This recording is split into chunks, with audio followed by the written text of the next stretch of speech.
Oke. Eh, Kita mulai sebentar lagi, apa mau dimulai sekarang mawon, Bapak? Yang penting narasumbernya sudah siap dan teman-teman sudah terwakili forumnya. Oke, sebentar berarti ini Pak Kamalnya kayaknya keluar dari Iya, Zoom. Oke, iya. Tunggu aja dulu ya. oke.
Morning, your doctor, Mr. Kamal.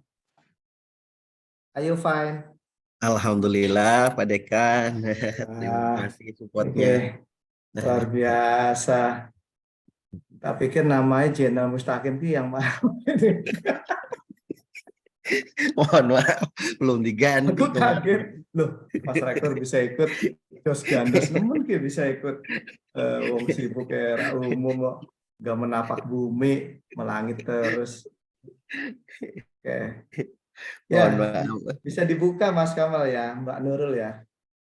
Waktunya biar kita gayeng. Oke, Pak. Assalamualaikum warahmatullahi wabarakatuh. Waalaikumsalam Waalaikumsalam warahmatullahi warahmatullahi. Alhamdulillahirrahmanirrahim. Wassalatu wassalamu ala asrofil anbiya'i wal mursalin wa ala alihi washabihi ajmain amma ba'du. Yang terhormat Bapak Dr. M. Sugeng Solehuddin MAG selaku Dekan FTIK UIN Gus Dur. Yang terhormat Bapak Wakil Dekan 1, yang terhormat Bapak narasumber kita yaitu Bapak Dr. Rahmat Kamal MPDI, serta yang saya hormati seluruh peserta dari acara Research Hour event hari ini.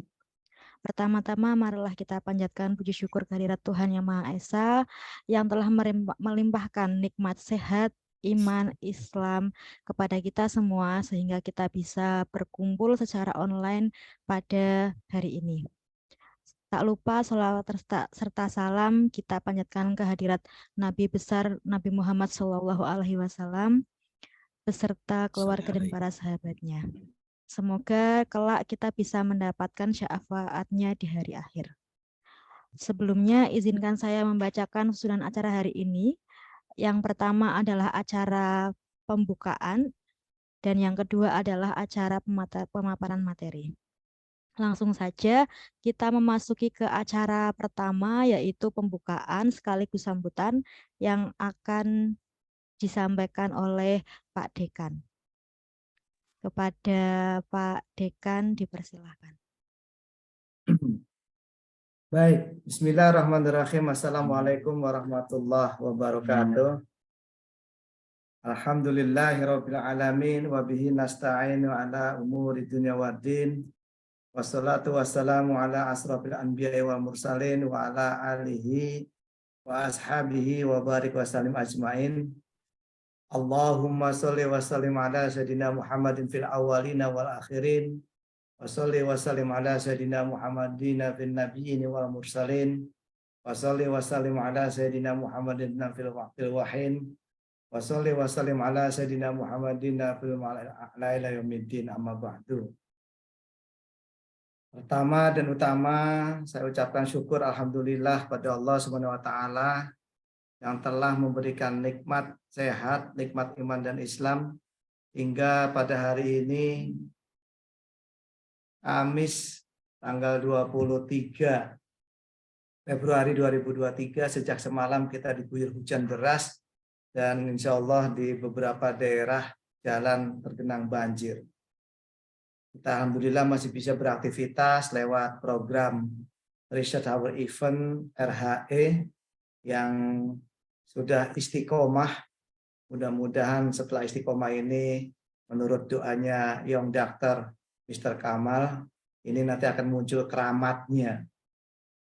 Kalau sudah muncul keramatnya, ini akan bisa menjadikan lapangan, wadah, kawah candra di muka yang bisa terus kajian ilmu-ilmu tarbiyah, terutama pengembangan-pengembangan teknologi, pembelajaran, informasi-informasi baru berdasarkan hasil-hasil riset para dokter-dokter muda yang disertasinya sudah di ACC dan sudah dipromosikan.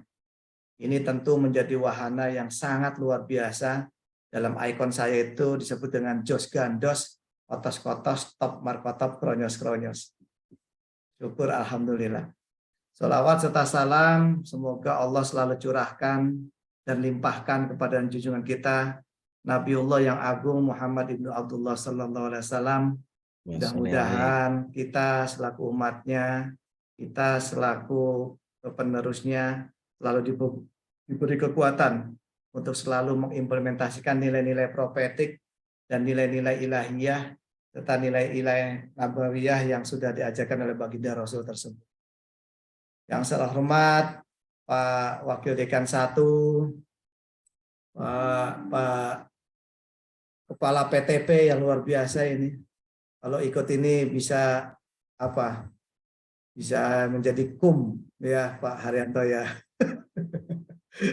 Untuk angka kreditnya, karena memang jabatan PTP ini dituntut untuk beraktivitas di bidang akademik.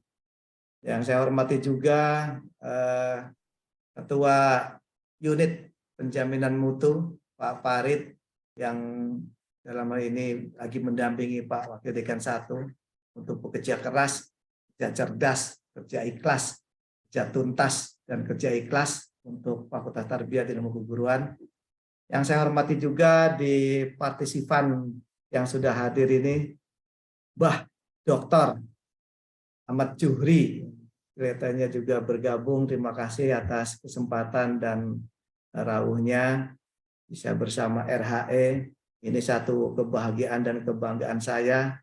Hati saya lebih besar daripada Gunung Slamet yang ada di daerah Purwokerto atau Pemalang sana. Dengan kehadiran orang-orang yang hebat, orang-orang yang konsentrasi fokus ke dunia keilmuan, mudah-mudahan FTIK ini menjadi lembaga yang bisa memberikan kontribusi dan sumbangsi kepada Universitas Islam Negeri Kiai Haji Abdurrahman Wahid atau Gus Dur Pekalongan. Saya atas nama dekan dan pimpinan yang lagi diberi amanat di Fakultas Tarbiyah dan Ilmu Keguruan ini tentu mengucapkan mohon maaf yang sebesar-besarnya apabila acaranya baru bisa dilaksanakan lewat Zoom. Satu saat kalau memang bisa dikondisikan dan itu membawa satu agenda yang signifikan, tidak ada salahnya Pak WD1 kita offline, kita siapkan snack, kita siapkan kopi, kita siapkan ududnya sekalian yang suka udud. Sehingga FTIK itu betul-betul hadir untuk kegiatan yang luar biasa yang kita sebut dengan RHE ini. Masa selama ini online terus, daring terus, rasanya kan kurang afdol dan kurang sempurna kalau tidak ada kopi, tidak ada udud. Yang ketiga, di tahun 2023 ini memang FTIK banyak program besar karena Fakultas Tarbiyah ini adalah fakultas terbesar dengan mahasiswa 4.575 orang ditambah mahasiswa PPG yang online 688. Berarti FTIK ini punya mahasiswa 5.000 sekian.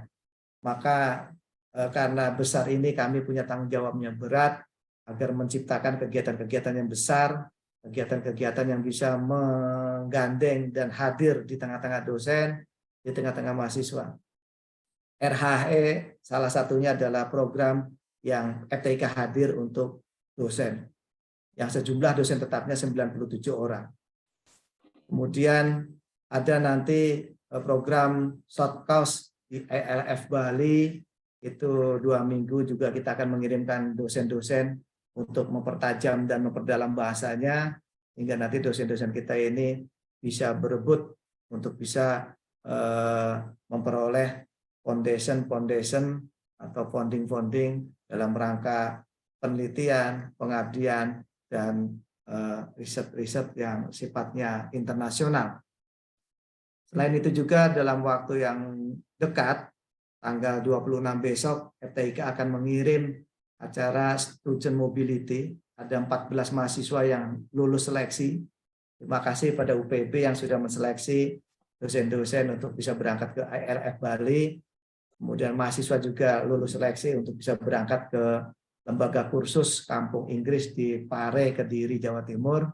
Dan ini hasil kerja keras Pak WD 1 dan Pak WD 3. Selain itu kami juga nanti akan melaksanakan program join dosen-dosen FTIK, insya Allah tanggal 6 Februari besok saya diundang oleh Dr. Samidi di BRIN, Litbang Pusat, untuk memberikan nama-nama dosen statistik untuk bisa membantu program-program BRIN di bidang sensus, survei, dan lain-lain.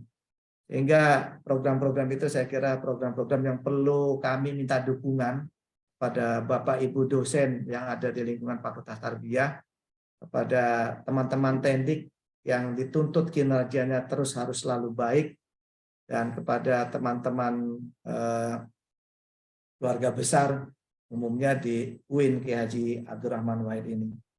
Tanpa kalian semua, FTIK ini tidak bisa apa-apa. Saya tidak bisa bekerja kalau tidak dibantu WD1, WD2, WD3. Dan saya pun tidak bisa apa-apa kalau tidak dibantu oleh tendik. Oleh karena itu, meminjam makolahnya Mas Rektor, kita bukanlah Superman, bukanlah Superwoman, tapi kita adalah super tim yang harus selalu terus mengembangkan dan selalu bekerja keras dan tidak puas terhadap prestasi-prestasi yang FTIK sudah capai.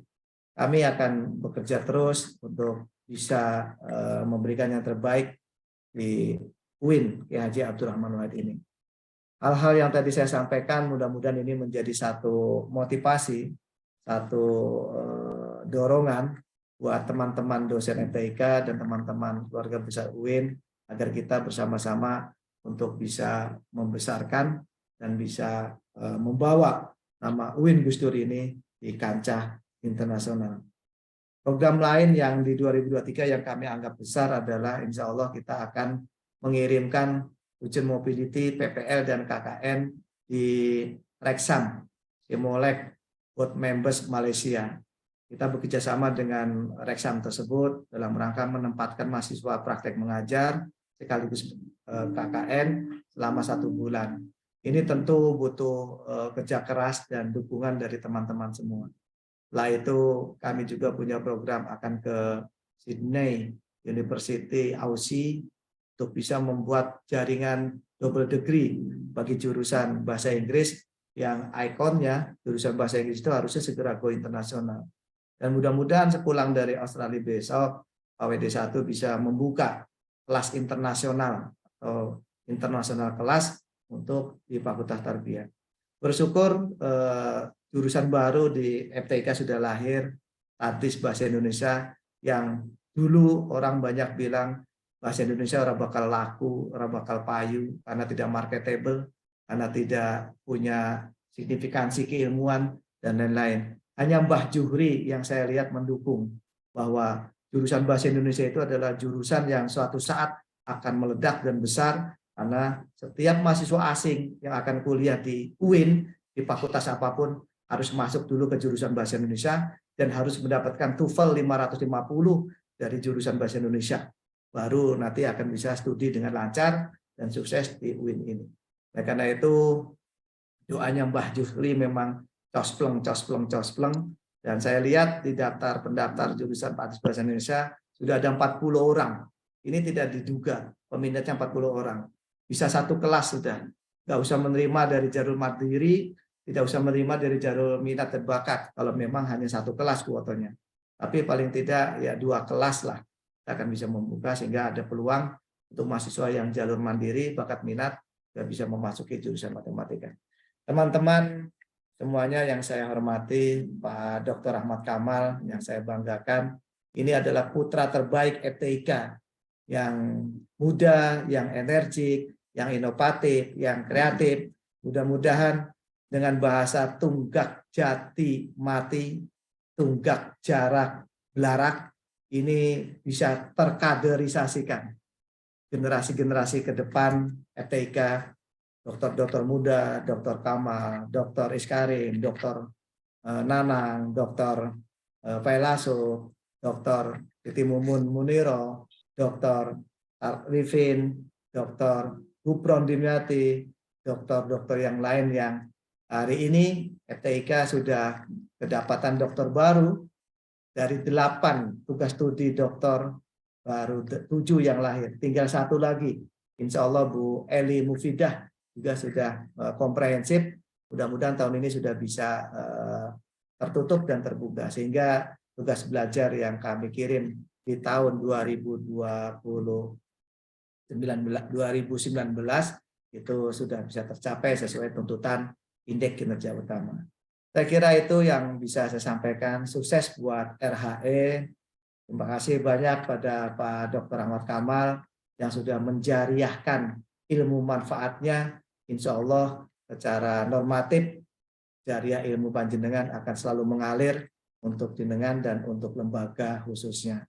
Matur nuwun dan mohon maaf. Terima kasih pada Pak WD1. Kawal terus per detik kegiatan-kegiatan yang sangat bermanfaat ini.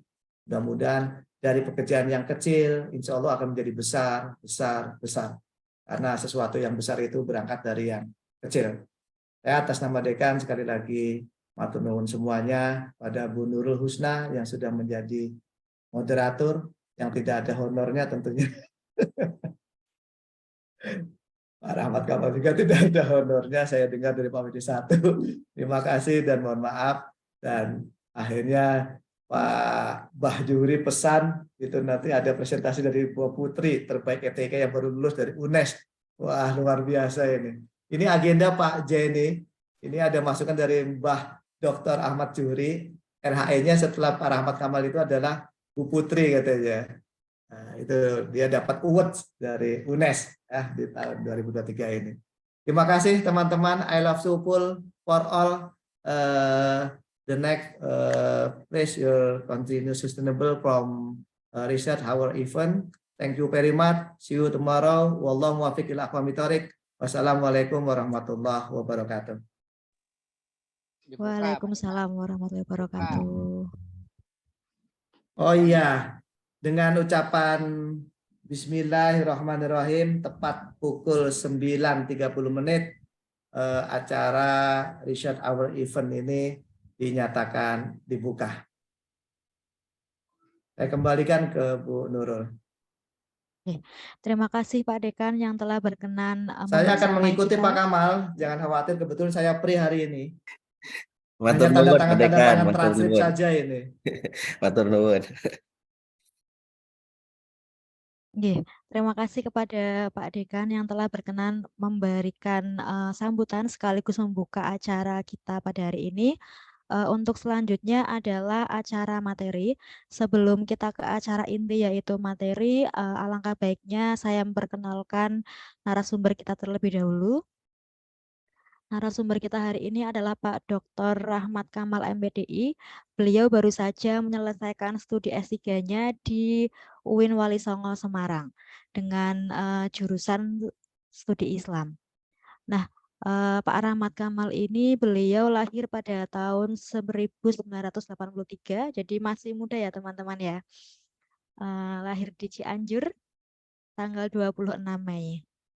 Beliau lulus S1 dari UIN Sunan Kalijaga Yogyakarta, S2 juga di UIN Sunan Kalijaga Yogyakarta, dan S3-nya tadi di UIN Wali Songo Semarang.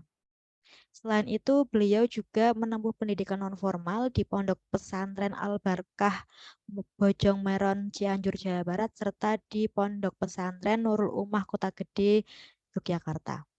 sudah banyak karya dari beliau yang kalau saya bacakan pasti akan sangat panjang. Ada dari buku ajar dan penelitiannya juga banyak. Langsung saja kita persilahkan kepada beliau Pak Dr. Rahmat Kamal MPDI untuk menyampaikan materi sharing-sharing mengenai penelitian beliau. Kepada Pak Rahmat Kamal dipersilahkan. Baik, terima kasih Bu Nurul. Assalamualaikum warahmatullahi wabarakatuh. Waalaikumsalam warahmatullahi wabarakatuh. Hamdan wa syukranillah, salatan wa salaman ala rasulillah amma ba'dah. Yang kami hormati dan saya muliakan Dekan Fakultas Tarbiyah dan Ilmu Keguruan, beliau yang terhormat Bapak Dr. Muhammad Sugeng Solehuddin MAG,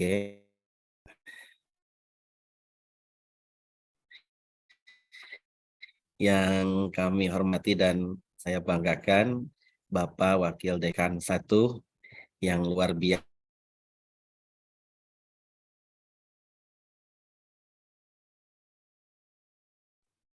Sinyalnya putus-putus Pak Dr. Kamal.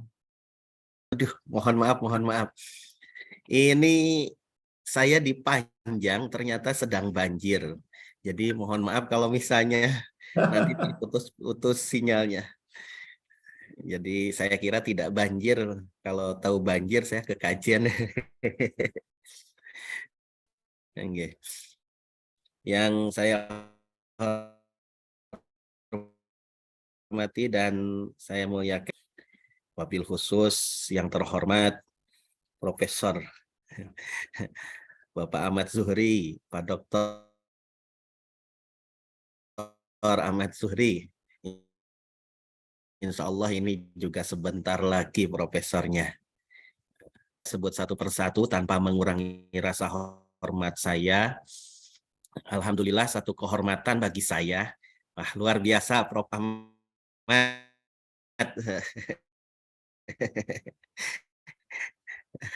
Di rumah atau di kantor ini.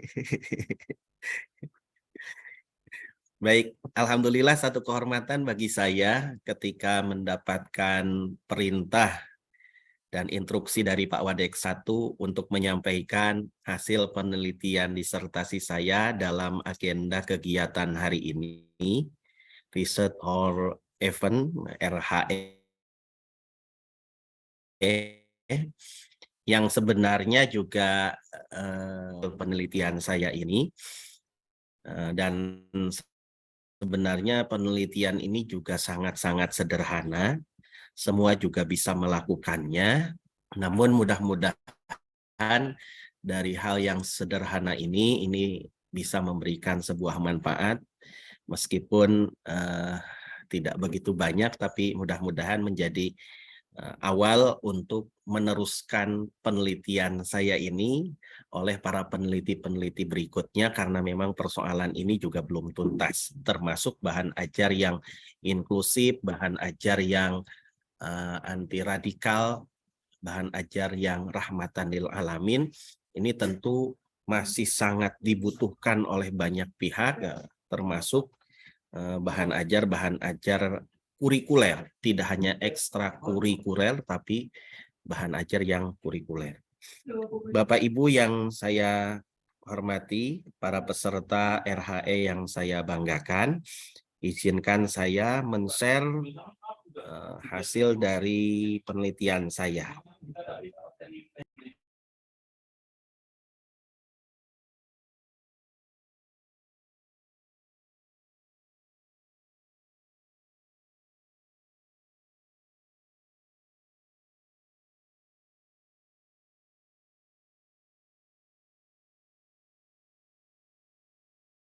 Bisa terlihat ya Bapak Ibu?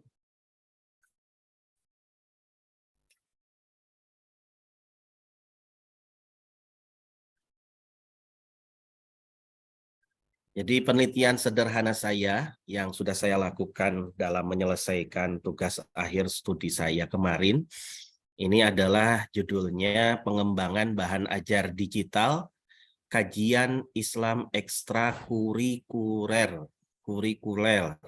ROHIS berbasis nilai-nilai rahmatan lil alamin di SMA Negeri se-Kabupaten Pemalang. Jadi kalau lihat dari judulnya memang desain penelitian ini menggunakan, di mana saya juga cukup lama melakukan penelitian ini. Awal studi pendahuluan saya itu sebenarnya 2018, namun karena berbagai hal dan kendala, akhirnya baru terselesaikan tahun kemarin 2022. Baik, Bapak Ibu semuanya,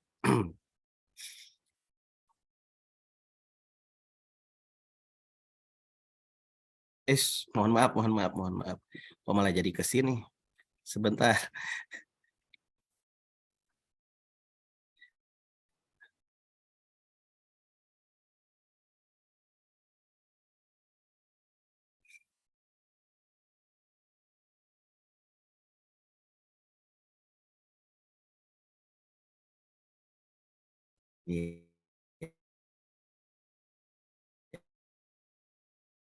Ya. Semua ada sebuah latar belakang kenapa saya mengangkat judul penelitian pengembangan bahan digital kajian Islam Rohis berbasis nilai-nilai rahmatan lil alamin di SMA Negeri se-Kabupaten Pemalang ini.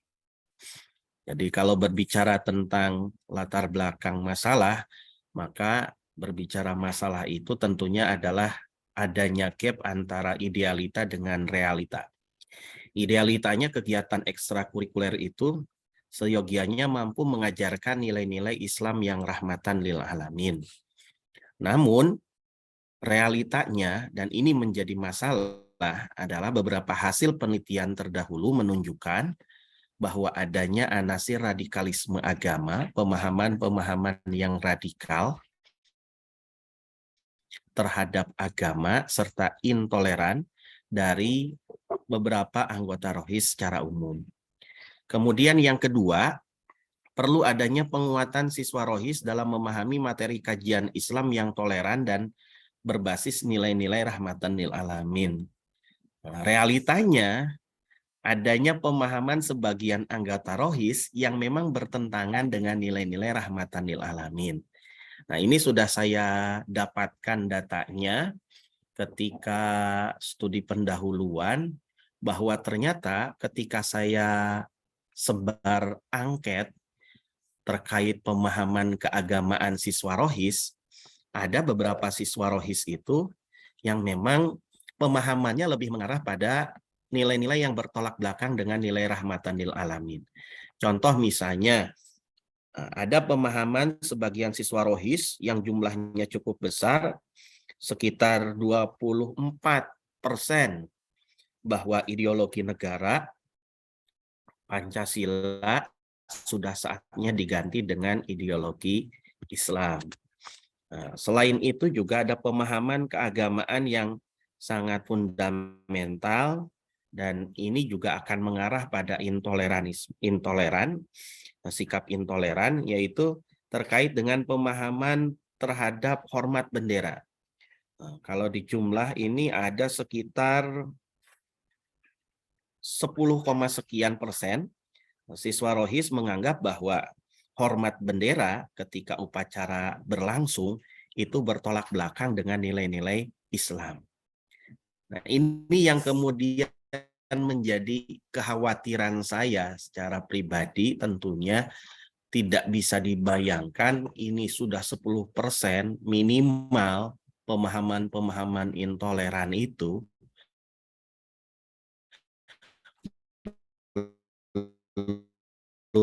yang lainnya tadi ideologi negara. Tidak bisa kita bayar pemahaman keagamaan yang bertolak belakang dengan nilai-nilai rahmatan lil alamin itu akan semakin subur, dan ini menjadi ancaman kepada bangsa kita.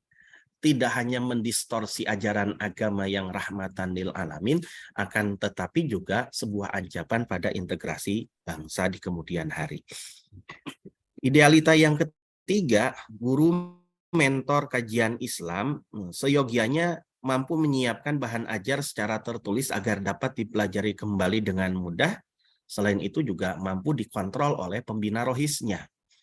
Namun kenyataannya, realitanya guru mentor kajian Islam itu rata-rata tidak menyiapkan materi secara tertulis. Karena penyampaian materi itu disampaikan secara verbal, sehingga tidak ada kontrol lebih lanjut dari para pembina rohis. Apa isi materi yang disampaikan oleh para pembina atau para mentor rohis ketika menyampaikan kajian-kajian keislaman itu.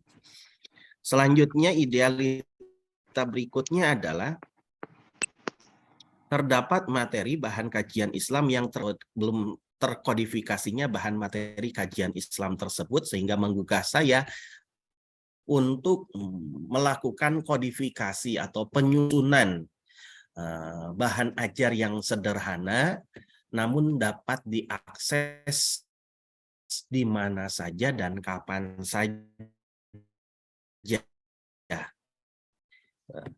Dan yang teknologis selaras dengan kebutuhan pembaca usia remaja, serta memanfaatkan gadget atau HP untuk mendukung proses pembelajaran, termasuk di saat pandemi atau setelah pandemi. Kenyataannya, realitanya banyak bahan materi yang biasanya didapatkan secara tatap muka pada saat kemarin itu menjadi terhenti karena memang adanya pandemi. Baru setelah 1 tahun pandemi itu berlangsung, memang sempat ada bahan kajian yang menggunakan media yang salah. Karenanya peneliti, saya pribadi merasa tertarik untuk melakukan penelitian lebih lanjut terkait dengan bagaimana saya mampu mengembangkan bahan ajar digital terkait kajian Islam rohis, karena kajian Islam itu merupakan salah satu program kerja siswa rohis. Jadi kajian Islam yang notabene banyak diisi oleh para mentor, terutama para seniornya, terutama para alumni dari rohis sebelumnya. Nah, saya ingin mengembangkan terkait bahan ajar itu, bagaimana bahan ajar digital berbasis nilai-nilai rahmatan lil alamin itu bisa dimanfaatkan oleh para siswa rohis di mana saja dan kapan saja, sehingga kekhawatiran akan terdistorsinya nilai ajaran agama yang rahmatan lil alamin, ancaman terhadap disintegrasi bangsa di kemudian hari ini bisa terjawab dan paling tidak bisa terminimalisir. Ini adalah usaha sederhana yang bisa saya lakukan, yaitu mengembangkan sebuah aplikasi digital, di mana aplikasi itu terdapat beberapa materi berbasis nilai-nilai rahmatan lil alamin. Kurang lebihnya demikian. Nah, ada kerangka teori sebenarnya ya. Ini sebagaimana yang disampaikan oleh Aji Sopanudin. Jadi Aji Sopanudin pernah mengatakan bahwa munculnya pemahaman yang radikal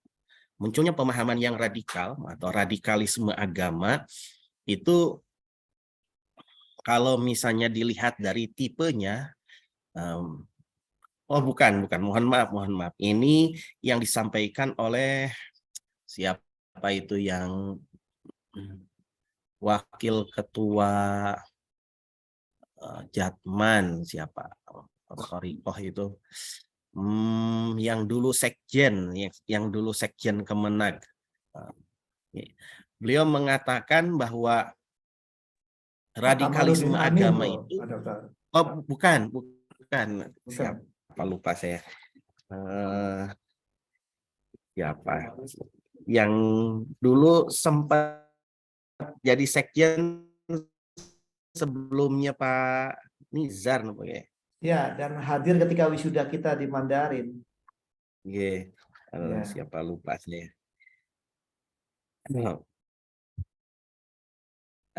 Beliau mengatakan bahwa radikalisme agama itu bisa ditipologikan menjadi 3 tipe. Pertama fikroh, kemudian yang kedua amaliyah, dan yang ketiga harokah. Fikroh itu kalau dalam bahasa kita FTIK itu adalah kognitif. Ya. Amaliyah itu gabungan itu ya. Amaliyah itu gabungan antara afektif dan psikomotorik. Harokah juga psikomotorik. Nah, dari ketiga tipologi ini, fikroh, amaliyah, harokah. Fikroh itu pemikiran, amaliyah itu perilaku keseharian, dan harokah itu adalah gerakan. Kalau harokah itu lebih kepada politik ya, harokah lebih kepada politik. Nah, unsur radikalisme atau tipologi radikalisme ini kalau dilihat dari kacamata pendidikan, sebenarnya awal mulanya itu berawal dari fikroh, dari pemahaman. Maka saya membidik karena untuk mengantisipasi munculnya radikalisme di bidang amaliyah dan harokah itu membutuhkan waktu yang cukup lama, dan penelitiannya pun harus penelitian yang partisipatoris sehingga kita betul-betul mengenal mereka, masuk ke dalamnya, dan kita mengobati di dalamnya. Maka salah satu alasan pragmatis dan praktis keterbatasan waktu, saya menghususkan pada bagaimana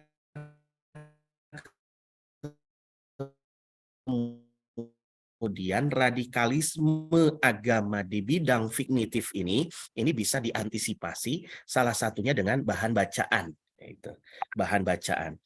Nah, Aji Sopanuddin pernah mengatakan dalam sebuah penelitiannya bahwa fikroh, pemahaman keagamaan siswa, itu ditentukan pertama dari gurunya, kedua dari bahan bacaannya. Nah, inilah kemudian saya bidik bahan bacaan yang bisa saya kembangkan. Kalau untuk mengantisipasi dari guru atau dari mentor itu kan sangat kesulitan. Kita harus masuk ke dalamnya dan masuk dalam bagian rohis itu sendiri, paling tidak menjadi pembina rohisnya, kan begitu, atau penasihat rohisnya. Akhirnya saya khususkan pada bahan bacaan. Bagaimana mengembangkan bahan bacaan untuk mengantisipasi fikroh dengan nilai-nilai rahmatan lil alamin, kan begitu. Nah, selanjutnya dari bahan bacaan itu kemudian saya khususkan di yang digital. Kenapa yang digital? Karena memang saat ini kita sudah berada pada dunia yang memang sangat pesat perkembangan digitalnya, dan kita baru tersadar perkembangan digital itu pesat setelah kita mengalami digital itu tidak akan pernah kembali lagi ke masa lalu, akan tetapi terus dia akan berkembang. Maka bagaimana kemudian bahan bacaan itu bisa diakses oleh para peserta didik tanpa menafikan perkembangan digital saat ini. Oleh karenanya bahan bacaan yang berbasis digital.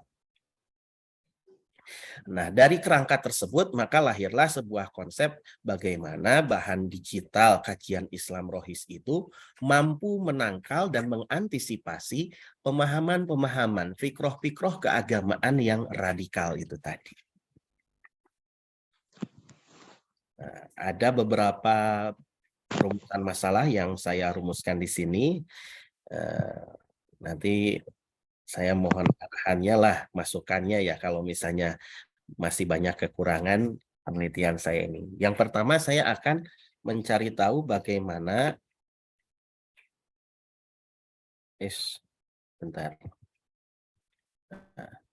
bagaimana bahan kajian yang selama ini ada. Berarti ini adalah model faktual.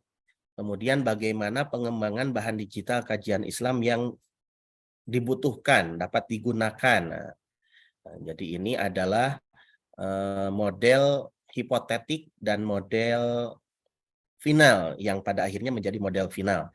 Dan yang terakhir adalah bagaimana efektivitas bahan digital kajian Islam ini dalam meningkatkan pemahaman Islam yang rahmatan lil alamin.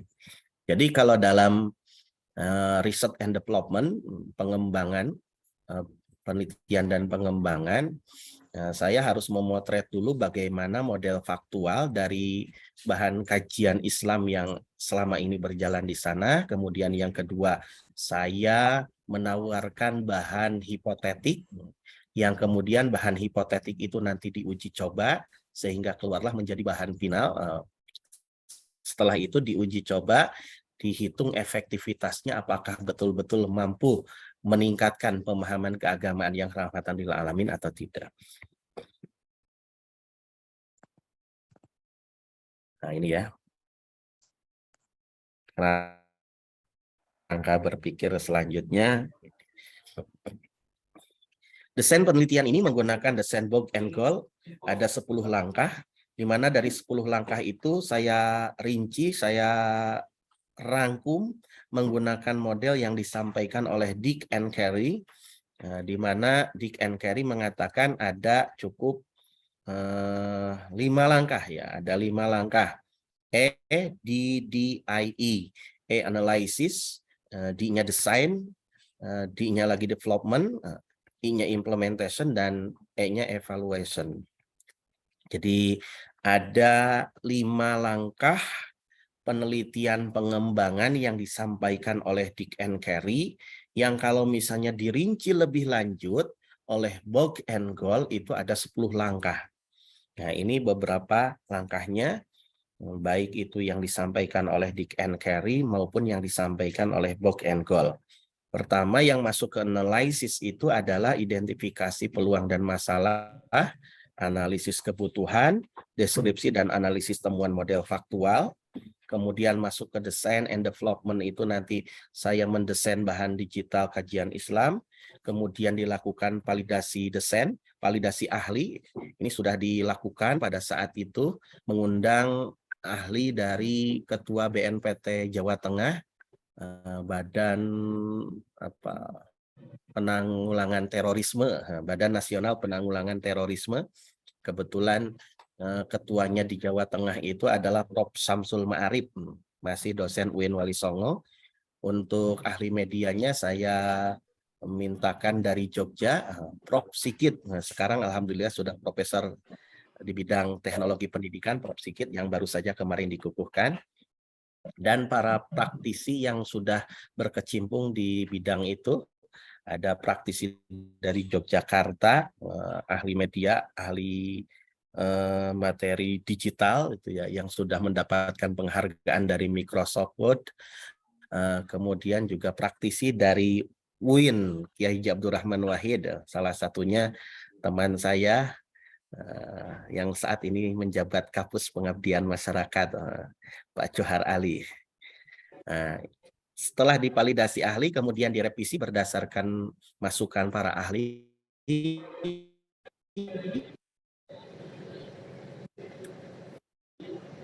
Jumlah sekolah, 2 sekolah, dengan jumlah responden paling tidak 100 itu ada. Kemudian direvisi, setelah itu diuji coba yang kedua, uji coba diperluas, setelah itu direvisi, disempurnakan, dan terakhir menjadi model final. Mohon maaf saya bawa baterai dulu, ini mau habis sebentar.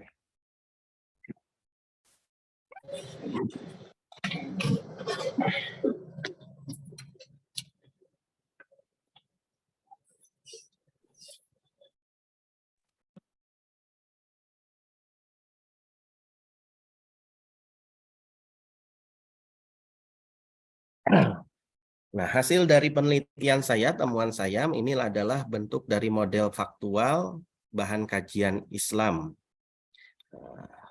di SMA Negeri se-Kabupaten Pemalang. Jadi, konten materi ini diserahkan kepada masing-masing mentor, cakupannya umum, kemudian tidak dikembangkan dari kompetensi dasar. Yang kedua, media bahan kajian Islam itu ada yang berbahan visual, ada yang berbahan audio. Yang visual itu dalam bentuk digital dan dalam bentuk non-digital. Digital itu itu berarti yang berbentuk WA Group, non-digital yang berbentuk cetak, meskipun ini jarang sekali ditemukan dokumentasinya. Kemudian ada yang berbentuk audio, yaitu berbentuk ceramah atau penyampaian secara verbal. Ini adalah model faktual dari bahan kajian Islam Rohis di SMA Negeri Kabupaten Pemalang.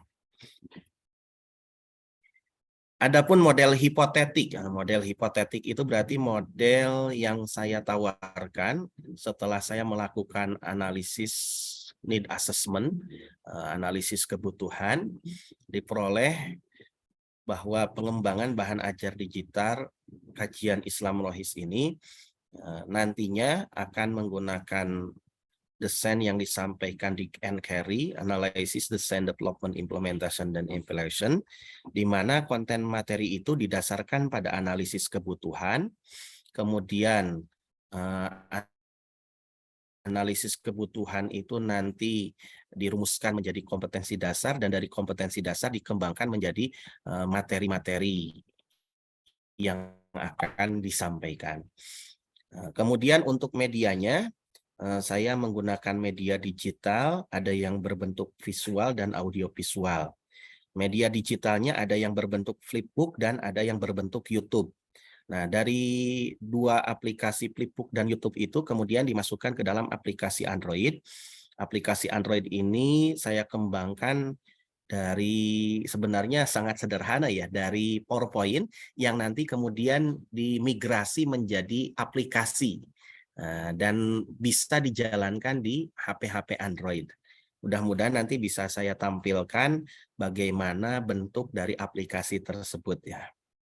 Nah, di aplikasi Android itu nanti ada halaman muka, di mana halaman muka itu terdiri dari ada tilawah, nanti setiap siswa rohis itu sebelum mempelajari materi nanti diarahkan untuk membaca Al-Quran dulu, Al-Quran digital.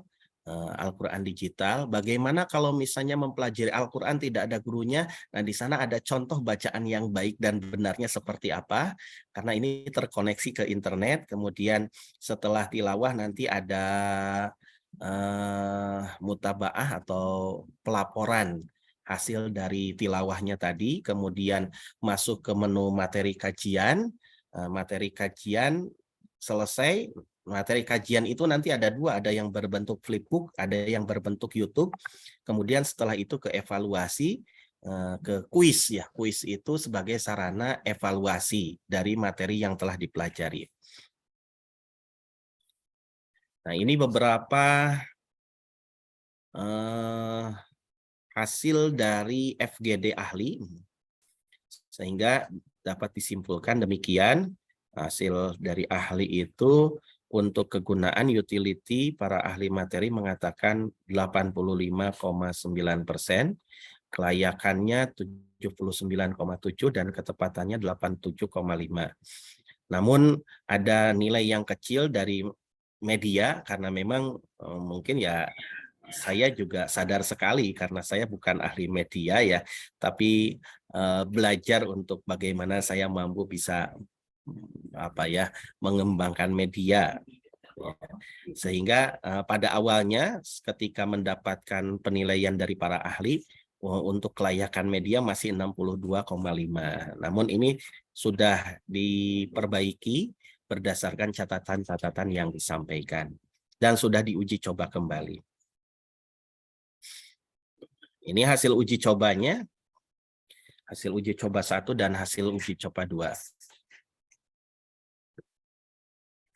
Untuk dan presentasi RH. Untuk hasil uji efektivitasnya juga sudah kita hitung bahwa ada pengaruh antara sebelum memanfaatkan aplikasi kajian Islam ini dan setelah memanfaatkan aplikasi kajian Islam ini, ada peningkatan nilai pemahaman keagamaan berbasis nilai-nilai rahmatan lil alamin. Sangat sederhana ya. Nanti saya tampilkan berikutnya contoh aplikasinya ya Bu ya. Sebentar ya. Masih ada waktu Bu? Masih Pak, silahkan. Ya, sebentar Bu.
Sebentar, masih proses.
Ini terlihat tidak ya, Mbak?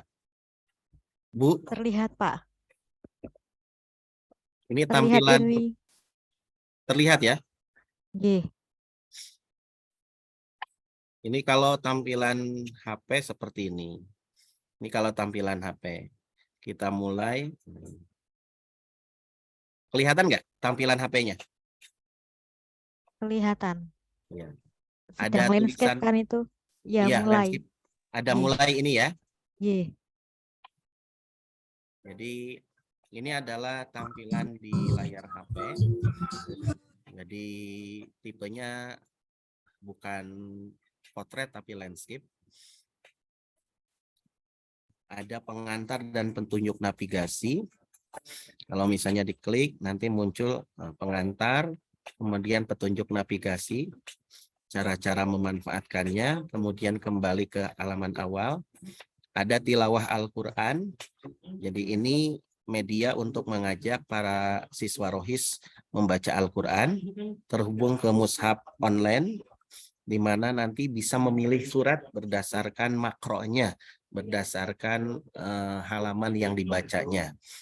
Misalnya ini Al-Baqarah misalnya. Sudah ada di sini. Kalau misalnya butuh bagaimana cara contoh membaca yang baik, tinggal diklik. Bismillahirrahmanirrahim. Alif Lam Mim. Dzalikal kitabu la raib. Nah, itu ya. Kemudian nanti balik lagi ke menu utama. Misalnya ini kalau laporan tilawah ini nanti terkoneksi ke Google Form. Kemudian materi kajian, ini ada beberapa menu materi kajian. Ada tentang amar ma'ruf nahi mungkar, ada Islam dan Pancasila, ada jihad dalam pandangan Islam, ada hormat bendera dalam pandangan Islam, ada perbedaan mazhab dalam Islam. Di mana materi-materi ini didasarkan pada analisis kebutuhan sebelumnya. Bahwa ada beberapa pemahaman keagamaan siswa rohis yang kurang berkesesuaian dengan nilai-nilai rahmatan lil alamin. Sehingga muncullah tema-tema ini, karena tema-tema ini dibutuhkan gitu ya. Dibutuhkan. Contoh misalnya dihormat bendera dalam pandangan Islam. Nah, ini ada 2 materi, ada yang berupa flipbook. Flipbook itu berarti buku lipat digital, ada yang berbentuk YouTube. Karena saya kesulitan untuk mencari narasumber, akhirnya narasumbernya saya pribadi. Meskipun modelnya tidak terkenal dan tidak menjual, tapi apa boleh buat, akhirnya karena keterbatasan waktu, saya membuat sendiri kontennya, mengisi sendiri konten tersebut, meskipun tidak terkenal. Assalamualaikum warahmatullahi wabarakatuh. Alhamdulillahilladzi an'ama 'alaina bi ni'matil imani wal islam. Wassalatu wassalamu ala sayyidina Muhammadin. Oke, nah ini yang YouTube ya. Pada Nah, kalau ini yang flipbook. Nah, ini yang flipbook. Ini yang flipbook. Nah, itu ya. Bisa. Kemudian ada kisah berhikmah. Nah, ini kisah berhikmah itu adalah penguatan materi secara afektif, di mana saya mengajak para siswa rohis untuk menggali lebih lanjut nilai-nilai afektif di balik materi. Saya contohkan misalnya kisah-kisah hikmah ini berkaitan dengan materi-materi yang tadi menjadi materi utama. Ada Islam dan Pancasila, perbedaan dalam mazhab, dan lain sebagainya. Saya contohkan misalnya satu ini.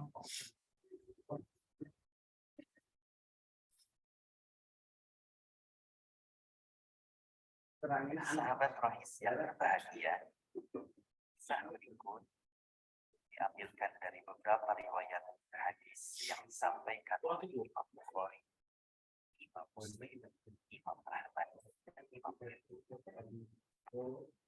Satu ketika baginda Rasulullah SAW ini juga yang mengisi konten adalah saya pribadi, karena keterbatasan mencari narasumber yang pas sesuai dengan kompetensi dasar yang sudah disusun, materi yang berbasis nilai-nilai rahmatan lil alamin. Akhirnya saya mengisi konten sendiri. Adab dan etika. Dia masuk ke dalam masjid, lalu kemudian buang air kecil. Ya. Salah satu bentuk bayang. Baik. Dan terakhir adalah kuis. Kuis ini sebagai menu evaluasinya. Contoh misalnya ini. Kuis materi Islam dan Pancasila. Nah, di bawah ini yang termasuk ayat Al-Quran yang sesuai dengan sila pertama. Ini misalnya kita pilih, kirim jawaban. Nah, selamat jawaban Anda benar. Continue. Kiai Maskur menuturkan bahwa pada apa misalnya ini? Menjaga persatuan dan keutuhan bangsa. Oke, selamat, pilihan jawaban Anda benar. Continue. Di bawah ini yang contoh misalnya ya. Nah, ini jawaban yang salah. Maaf, jawaban Anda salah. Nah, lanjutkan. Ukasah.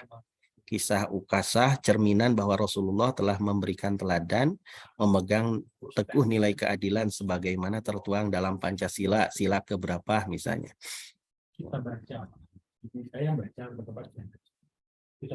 Misalnya sila kedua misalnya. Nah, betul ya. Ini siapa? Kiai Abdul Rahman Wahid. Salah. Nah, nilainya berapa? Nilainya 60. Nah, itu ya. Nah.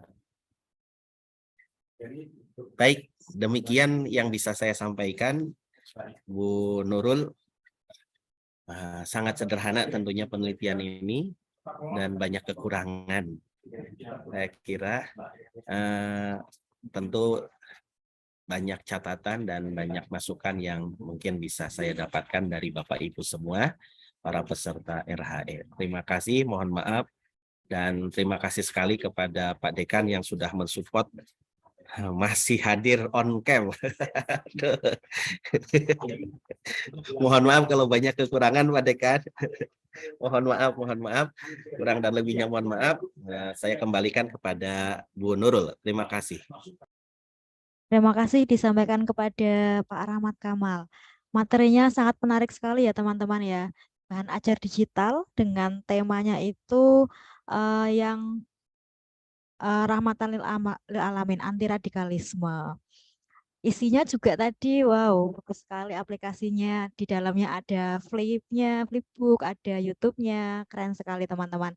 Ini mungkin bisa jadi inspirasi juga untuk mahasiswa yang ada di sini. Ya, tapi mungkin kalau untuk mahasiswa membuatnya yang lebih sederhana, tidak serumit seperti punya Pak Dr. Ahmad Kamal. Untuk sesi selanjutnya adalah sesi tanya jawab. Saya persilahkan kepada teman-teman, Bapak Ibu dosen maupun teman-teman mahasiswa yang ingin memberikan pertanyaan atau lainnya. Silakan.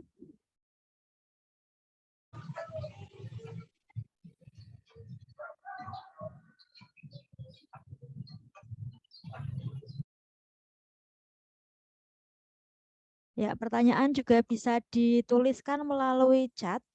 Jika kesulitan untuk mengatakan langsung di Zoom karena barangkali sinyalnya jelek, jadi bisa dituliskan di chat atau bisa via Japri.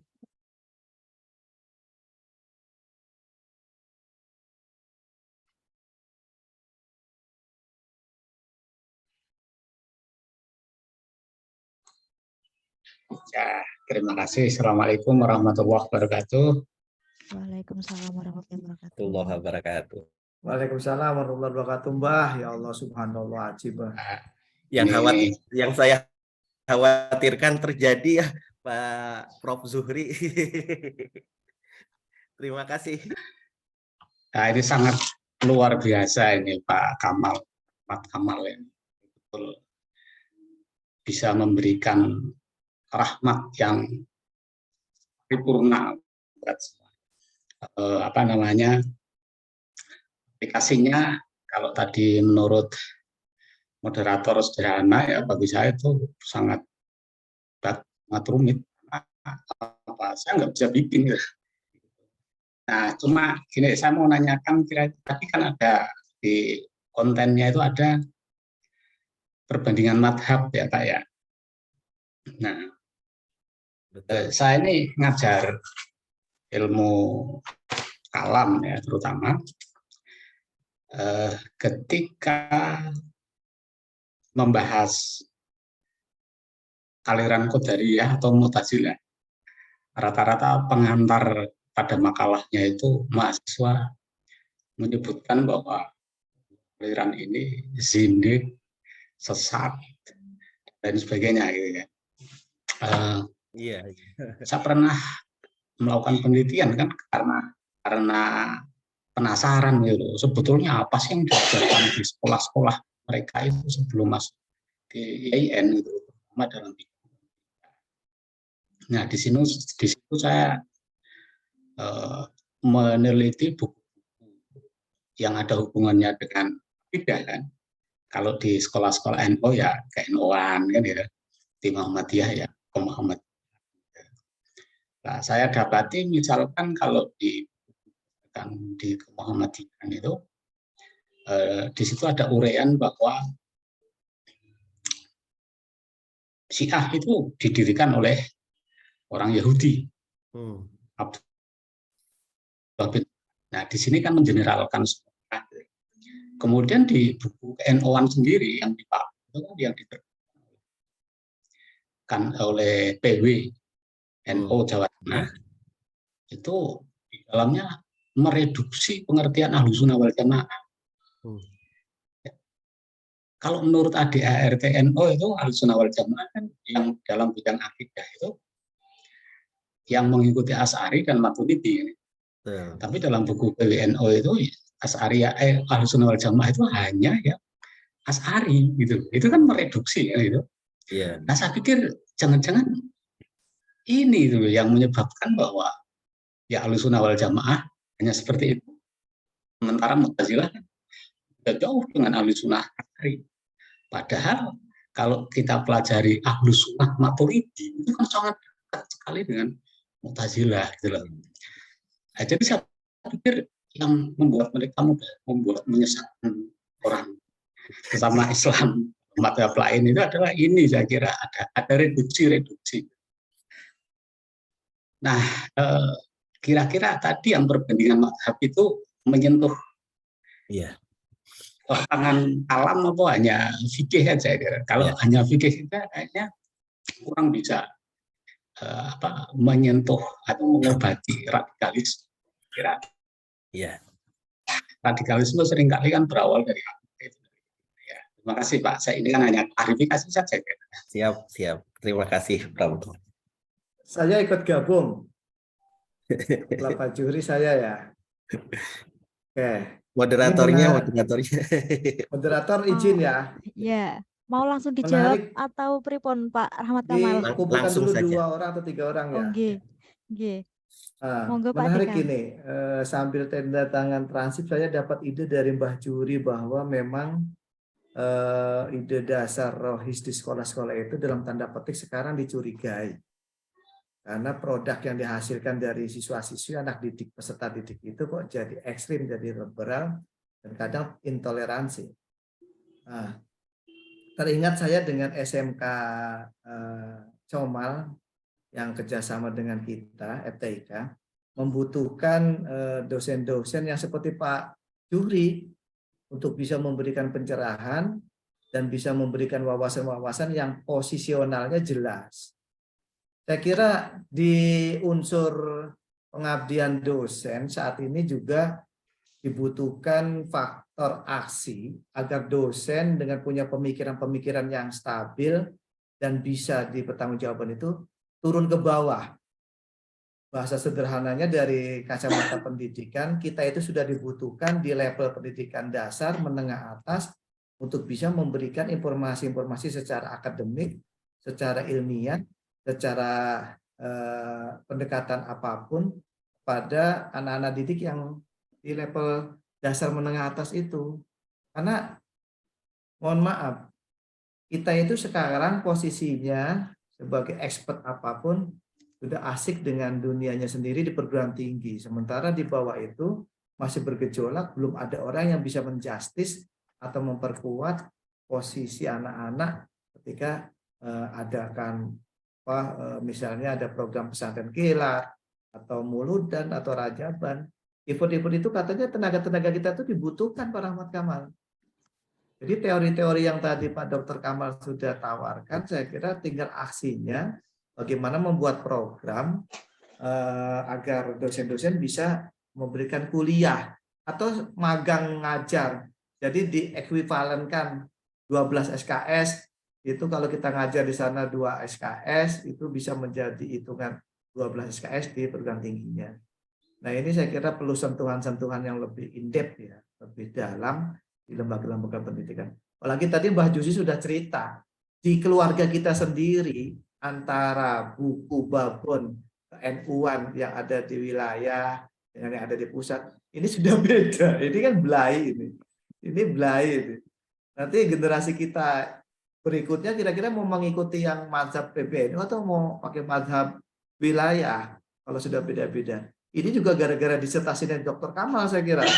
Karena memang menggelitik untuk meluruskan program rohisnya, kemudian diisi oleh orang-orang yang kompeten, kemudian juga dihadiri oleh pakar-pakar yang memiliki ilmu itu.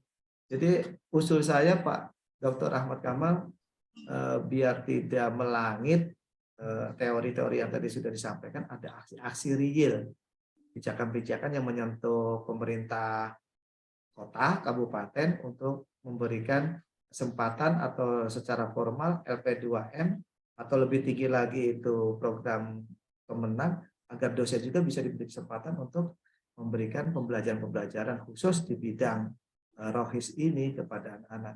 Saya masih punya MOU-nya bahwa SMK Comal dengan SMK Pemalang itu membutuhkan tenaga-tenaga kita. Selama ini kita kirim hanya tenaga-tenaga yang berbasis IT pembelajaran, Karena ada Pak Poyan, ada Pak Pelasop, kemudian ada Pak Alfa, kita sudah kirim ke sana. Nah mereka minta lagi, tolong kita dikirim ya model Mbah Juhri, mungkin mohon maaf nanti saya bisa disposisikan dikirim saja ke SMK Comal dengan SMK Pemalang untuk bisa memberikan materi yang tadi disampaikan bahwa posisinya ilmu itu seperti ini gitu kan, agar mereka tidak terkontaminasi dengan isu-isu yang berangkat dari aliran-aliran tertentu. Saya kira usulan saya itu Pak Dr. Kamal, yuk kita tidak lanjuti disertasi ini dengan resmi meminta kepada Pemkab, Pemkot bisa masuk di sekolah atau lebih jauh ke Pemprov provinsi agar ada kebijakan bahwa dosen diberi kesempatan untuk bisa ngomong, untuk bisa membimbing, mengadvokasi anak-anak didik. Terima kasih dan mohon maaf. Baik, apakah ada yang mau bertanya lagi? Saya berikan kesempatan untuk satu penanya lagi.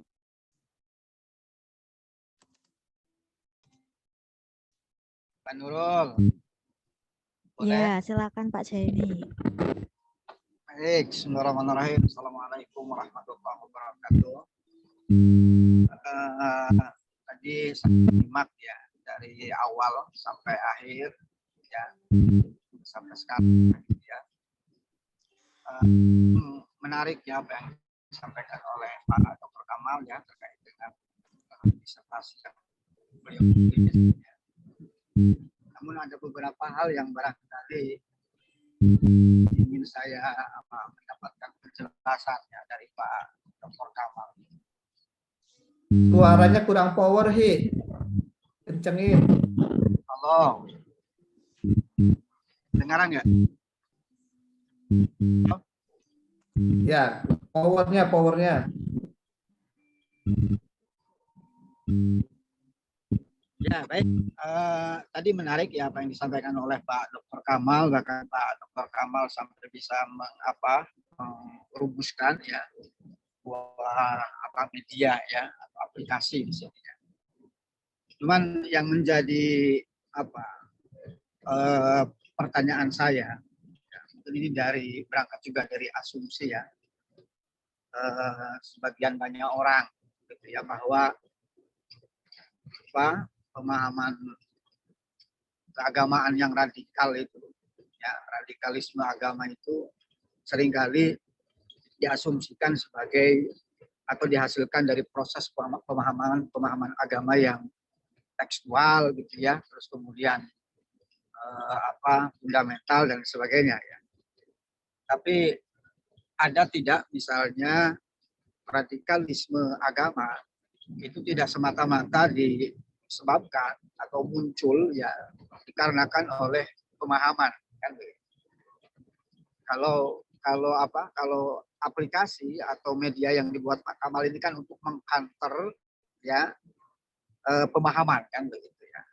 Dan ini berarti berangkat dari asumsi bahwa radikalisme itu muncul dari pemahaman yang salah atau muncul karena doktrin agama tertentu ya, doktrin agama tadi yang tekstual, fundamental, radikal dan sebagainya. Barangkali mungkin ada faktor lain, kira-kira ada nggak menurut Pak Kamal? Kenapa? Karena saya pernah membaca ya, ada statement dari psikolog ya, terutama terkait dengan psikologi massa, psikologi sosial itu.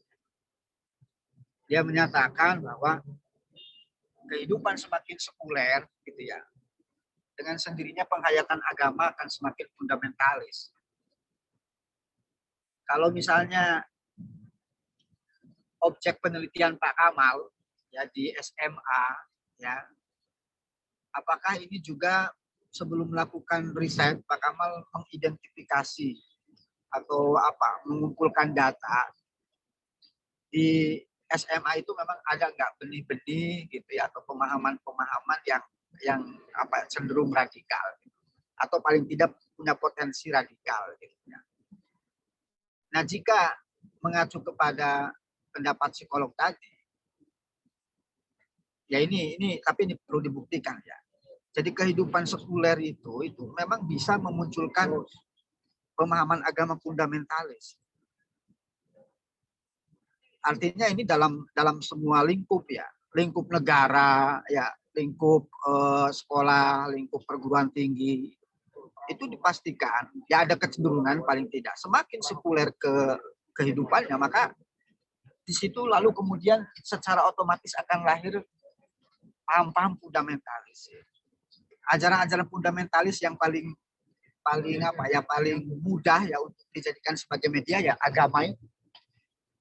Misalnya konon katanya teman-teman yang pernah belajar atau studi di negara-negara barat, negara-negara sekuler, maka pemahaman mereka terhadap agama itu sangat fundamental, militan.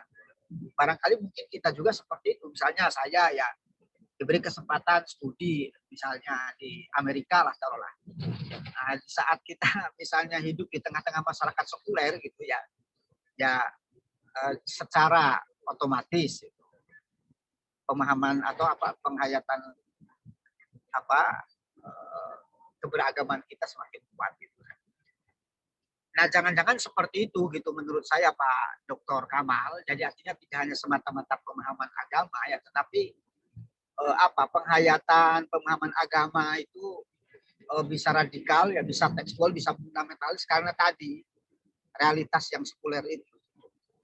Terus kemudian perguruan tinggi umum itu coba saja lihat misalnya, mohon maaf ya tidak saya harus menyebutkan, perguruan tinggi umum itu banyak itu yang ya mohon maaf ya indikator pemahaman agama yang tadi tekstual itu ya, bercadar, terus kemudian ya banyaklah saya kira performa yang itu mengataskan namakan agama gitu ya. Itu di PTU umum seperti itu. Tapi jarang kita melihat misalnya di IAIN, STAIN, UIN. Nah, kira-kira itu mungkin apakah itu statement seperti ini atau asumsi seperti ini kira-kira benar apa tidak? Artinya berarti kan ada satu treatment lain ya, tidak hanya pemahaman tetapi ya memang kondisi ya kehidupan ini juga ya harus dikontrol. Jangan terlalu liberal, jangan terlalu juga itu istilahnya tekstual atau bagaimana. Saya kira itu Pak Dr. Kamal. Mohon maaf. Terima kasih. Assalamualaikum warahmatullahi wabarakatuh. Waalaikumsalam warahmatullahi wabarakatuh. Baik, terima kasih kepada para penanya. Langsung saja, monggo Pak Dr. Kamal. Baik, terima kasih. Merasa mendapatkan kehormatan yang luar biasa. Yang memberikan respon adalah para pimpinan dan para senior yang saya harapkan selalu bimbingannya. Terima kasih responnya Pak Dekan, Pak Wadek 1, dan Prof. Ahmad Zuhri. Semoga masih di Zoom ya, Prof. Zuhri. Masih lagi masak puung, nanti saya mau matiin Iya. rumahnya ge. Ono puung orang di rumah. Dan karena ngopi. Baik, saya awali dari yang terakhir dulu biar nanti nyambung. Apa yang disampaikan oleh salah satu ahli yang kemudian pernah didengar oleh Pak Wadek 1 bahwa kehidupan semakin sekuler, penghayatan agama semakin fundamental, saya rasa ada benarnya juga. Ya, ketika pemahaman itu sekuler, maka pondasi keagamaannya itu menjadi hampa. Ketika dia mengenal agama, yang terlihat hanya luarnya saja. Tidak sampai menebus batas-batas ada makna apa di balik kata itu tidak tersampaikan. Saya kira ada benarnya juga, dan kalau misalnya kemudian kita kaitkan dengan penelitian saya, di mana penelitian saya ini dilakukan di SMA, di sekolah umum, di mana sekolah umum itu tidak kemudian mengutamakan pendidikan agama, beda dengan di madrasah, mohon maaf. Di umum itu kan seperti itu. Struktur kurikulum di umum itu pendidikan agama Islam paling dalam 1 minggu itu 3 jam saja. Yang dikuatkan kan pendidikan umumnya. Bisa saja pada akhirnya dari pola struktur kurikulum yang demikian, itu yang kemudian akan membangun sebuah pemahaman yang fundamental. Pemahaman yang tidak mendalam, pemahaman yang tidak mampu mengungkap apa di balik kata, pemahaman yang sekedar hanya tekstualis dan tidak mampu kontekstual, pada akhirnya mengarah pada pemahaman-pemahaman keagamaan yang radikal. Nah, kebetulan memang penelitian saya ini diawali dari sebuah studi pendahuluan di mana saya melakukan need assessment, analisis kebutuhan terkait dengan pemahaman keagamaan mereka. Jadi sebelumnya Pak Wadek 1, saya menyebar angket ke 109 siswa rohis di berbagai sekolah, utamanya di 4 sekolah negeri, yang memang sekolah itu sekolah-sekolah rujukan, baik itu yang ada di pusat kota, SMA 1 Negeri Pemalang, tempat di mana dulu pelaku teroris bom Bali itu juga pernah sekolah di sana dan pernah menyatakan bahwa dia menolak menghormat bendera. Nah, kemudian masih di kota, tapi sebelah utara di SMA Negeri 2 Pemalang, SMA Negeri Petarukan. Mungkin Petarukan tahu pelaku bom teroris itu kan ada di Petarukan juga salah satunya. Kalau nggak salah, Dulmatin. betul sekali. Itu pamannya Romo Yai Haji Agus Humaydi itu. Saya Di ikut waktu pemakamannya. Tapi jangan dicap liberal saya ya. Nah, hasil dari survei yang saya lakukan di 4 sekolah yang berpengaruh di Pemalang, yang menjadi rujukan di Pemalang itu, ternyata banyak pemahaman keagamaan yang dalam tanda kutip intoleran, dalam tanda kutip itu bertolak belakang dengan nilai-nilai rahmatan lil alamin. Salah satu contohnya misalnya, ideologi negara Pancasila sudah saatnya diganti dengan ideologi Islam. Itu yang pertama. Itu hampir berapa tadi itu? Sekitar 20% lebih yang menyatakan setuju dan setuju sekali. Belum lagi terkait dengan hormat bendera merupakan perilaku yang bertentangan dengan nilai-nilai ajaran Islam. Itu juga ada sekitar 10% lebih yang menyatakan demikian. Bahkan sampai ketika saya bertanya, apakah lagu Padamu Negeri, pada lirik Bagimu Negeri, jiwa raga kami, itu bertentangan dengan nilai-nilai ajaran tauhid, ketauhidan, mereka mengatakan juga sebagian kecil bertentangan dengan ajaran Islam. Bahkan sampai pada perbedaan mazhab, saya tanyakan juga, apakah perpecahan yang terjadi di kalangan umat Islam saat ini disebabkan karena adanya perbedaan mazhab antara kunut, tidak kunut, dan lain sebagainya. Mereka juga mengatakan bahwa unsur dari perpecahan umat itu salah satunya dari munculnya perbedaan mazhab. Termasuk terkait dengan konsep jihad fisabilillah. Nah, dari survei itu maka kemudian saya membuat sebuah kesimpulan. Ada beberapa tema yang kemudian harus dikuatkan kembali pemahaman keagamaannya agar lebih lurus, lebih moderat itu ya, dan tidak bertentangan dengan nilai-nilai rahmatan lil alamin.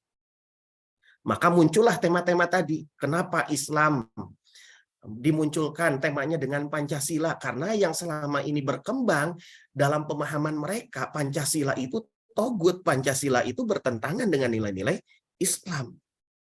Dan ini nyata, pemahaman keagamaan rohis yang cenderung anti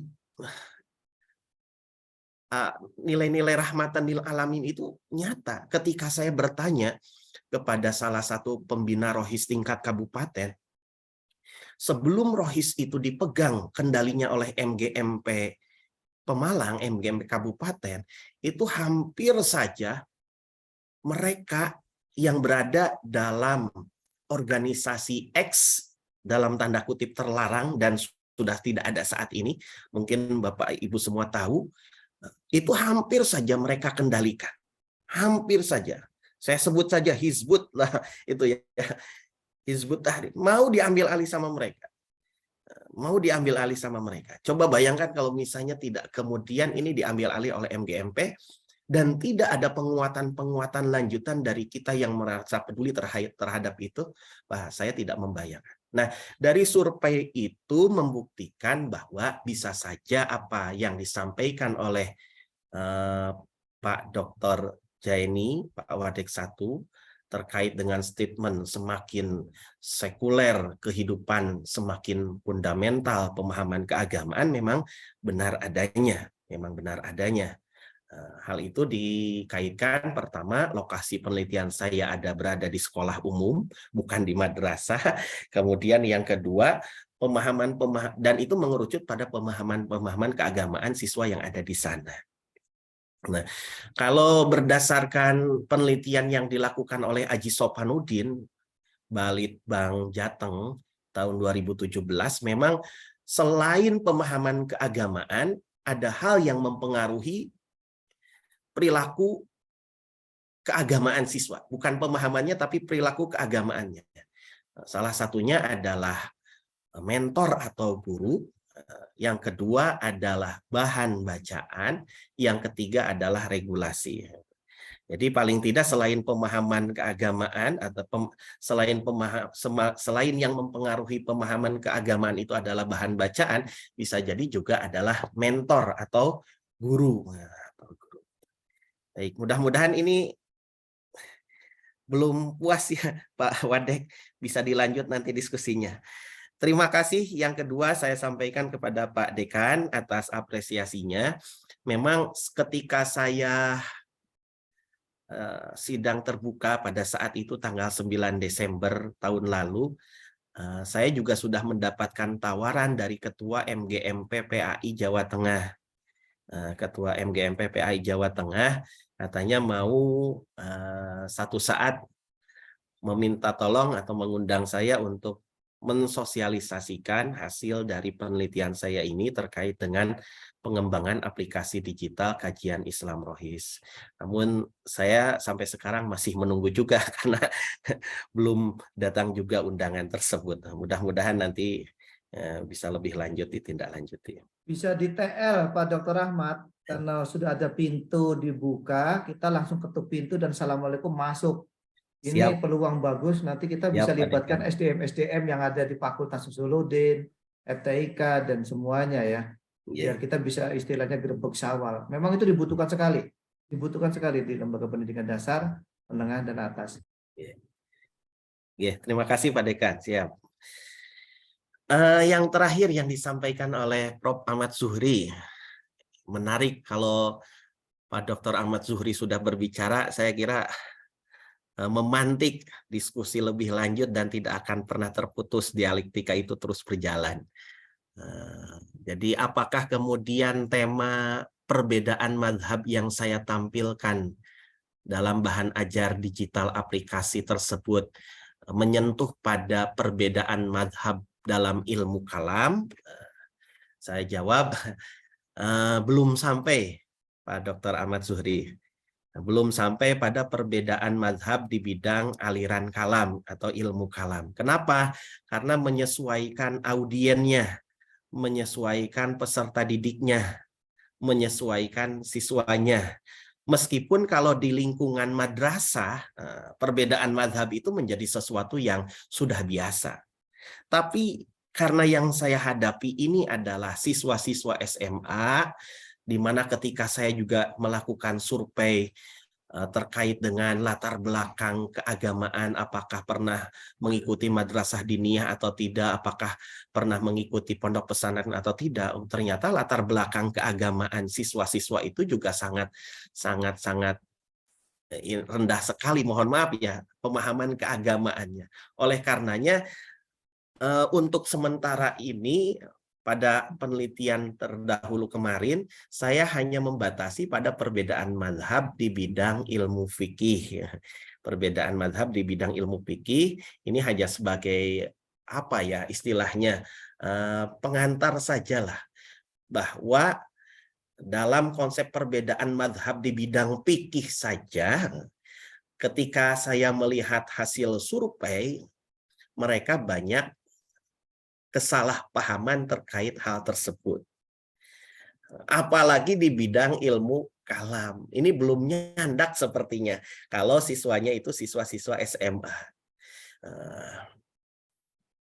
Sama seperti yang mungkin pernah saya sampaikan sama Pak Dr. Ahmad Zuhri ketika saya dikasih amanat sama PT 3 Serangkai Solo menulis buku ajar terkait PAI dan budi pekerti untuk anak-anak SMA, karena kurikulumnya baru, akhirnya memasukkan ulama-ulama Nusantara. Setelah saya melihat dan membaca ulama-ulama Nusantara, salah satunya itu ada Hamzah Pansuri. Hamzah Pansuri itu pengikut Ibnu Arabi, panteisme. Nah, bahkan wahdatul wujud itu ya, lebih ke wahdatul wujudnya, di mana para ulama berikutnya menganggap bahwa alirannya sesat. Nah, ketika saya dulu diskusi dengan Pak Dr. Ahmad Zuhri juga, pada saat itu Pak Dr. Ahmad Zuhri memberikan saran kalau bisa tidak mengedepankan hal-hal yang sensitif untuk dibahas, tapi munculkan sesuatu yang bagus dan baik-baiknya saja. Jadi saya kira untuk perbedaan madhab memang ini butuh peluang untuk dikembangkan lebih lanjut. Materi yang sudah saya kembangkan ini tidak hanya di bidang fikih saja, akan tetapi juga menyentuh pada hal-hal yang bersifat kalam atau aqaid atau ilmu-ilmu kalam. Jadi begitu Pak Dr. Ahmad Zuhri, sementara saya masih di bidang perbedaan fikih madhab karena saya menganggap masalah itu saja belum tuntas di tingkatan siswa sekolah menengah atas. Beda mungkin nanti kalau objeknya itu, kalau audiennya itu adalah siswa-siswa madrasah, karena perbedaan mazhab di lingkungan siswa madrasah, apalagi madrasahnya MAPK, wah itu makanan sehari-hari dan tidak ada masalah dan tidak akan pernah mungkin dipermasalahkan. Tapi karena ini adalah siswanya siswa SMA, jadi sementara masih dalam ranah perbedaan mazhab fikih. Dan di tema itu juga saya cantumkan perbedaan mazhab di bidang fikih. Begitu Pak Dr. Ahmad Zuhri. Mohon maaf. Begitu Bapak Ibu yang Bapak-bapak yang tadi bertanya, apakah ada yang mungkin belum jelas atau mungkin ada yang ingin diperjelas lagi atau bertanya kembali, silahkan. Kalau saya jelas sekali, insya Allah nanti akan saya tindak lanjuti dengan Pak Rahmat Kamal dengan MGMP Provinsi itu. Itu menjadi pengembangan yang luar biasa dan rekognisi di tingkat provinsi ya untuk Fakultas FTIK. Siap Pak Kamal ya? Itu saya akan matur ke WR1 dan Mas Rektor untuk bisa segera. Terima kasih Pak Dekan. Baik Bapak Ibu, saya rasa waktunya sudah mepet ya. Diskusi yang sangat hot sekali, apalagi yang berdiskusi adalah para ahli.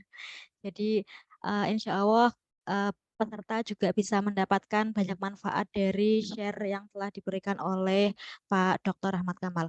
Oh iya Pak, tadi ada peserta yang bertanya apakah materinya bisa di-share di Zoom mungkin Pak? Boleh. Ya. Terima kasih. Baik Bapak Ibu, alhamdulillahirrahmanirrahim, kita telah pada sesi akhir, yaitu materi sudah berakhir, diskusi juga sudah. Oleh karena itu, marilah sebelum saya akhiri, marilah kita bersama-sama membaca hamdalah karena acara Research Hour pada hari ini telah berjalan dengan lancar. Alhamdulillahirabbil alamin. Kami ucapkan terima kasih kepada Pak Dekan yang telah membersamai kita dari awal sampai akhir, Pak Wakil Dekan, Pak Dr. Ahmad Zuhri, dan terutama kembali kami ucapkan banyak terima kasih kepada narasumber kita yaitu Pak Dr. Ahmad Kamal. Teman-teman, materi sudah di-share oleh Pak Rahmat Kamal di grup. Silakan bisa di-download terlebih dahulu sebelum Zoom-nya diakhiri. Mungkin untuk Pak Rahmat Kamal ada statement terakhir? Baik, sedikit saja Bu Nurul, sebagai ungkapan penutup saya mengucapkan banyak terima kasih yang sebesar-besarnya kepada pimpinan Fakultas Tarbiyah dan Ilmu Keguruan yang telah memberikan apresiasi Mohon maaf itu yang bisa dan saya sampaikan. Tentu penelitian ini masih banyak kekurangan, masih banyak celah di sana sini, terutama apa tadi yang sudah disampaikan oleh Pak Dr. Ahmad Zuhri, bahwa masih banyak dan luasnya materi yang belum saya sampaikan. Ini menjadi peluang bagi para peneliti berikutnya, mudah-mudahan bisa mengembangkan lebih lanjut, mengembangkan dan menyempurnakan kekurangan-kekurangan yang telah saya lakukan dalam penelitian ini. Terima kasih atas semua atensi dan perhatiannya. Mohon maaf barangkali banyak kekurangan, banyak kehilapan. Wallahul muwaffiq ila aqwamit thoriq. Assalamualaikum warahmatullahi wabarakatuh. Waalaikumsalam Waalaikumsalam warahmatullahi warahmatullahi wabarakatuh. wabarakatuh. Alhamdulillahirrahmanirrahim. Saya juga sebagai moderator menyampaikan mohon maaf jika dalam Dipotong Mbak bersama Bapak untuk Ibu. dokumen Oh iya, kegiatan betul dari Pak. event ke event. Mbah Juri Nggih. aja ditutup kameranya. Bapak Ibu silakan on cam dulu saya screenshot. Tolong kameranya di on kan ya.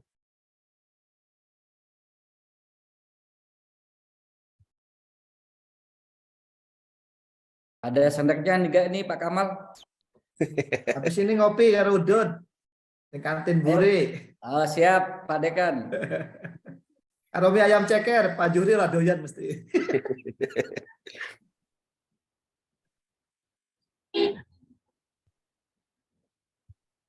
Bentar, Udah masih belum, kurang Pak Nurul? beberapa lagi Udah ya. sebelum. Bentar Pak. 1, 2, 3. Bentar, saya ulangi lagi. Ada yang baru on cam lagi soalnya. Ya. 1, 2, 3. Bentar, saya save dulu.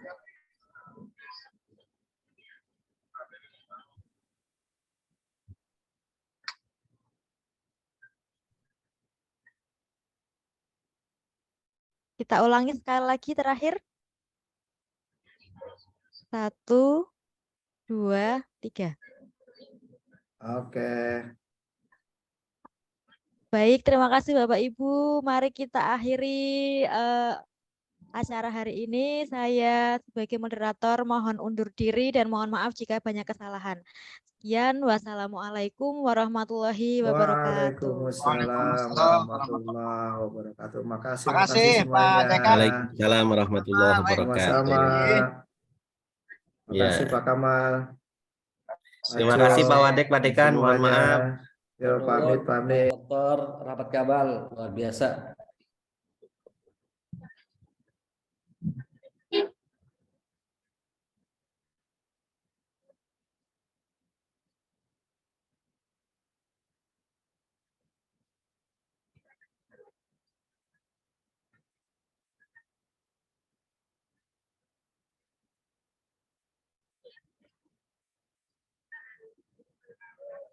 Kok nggak bisa keluar ya?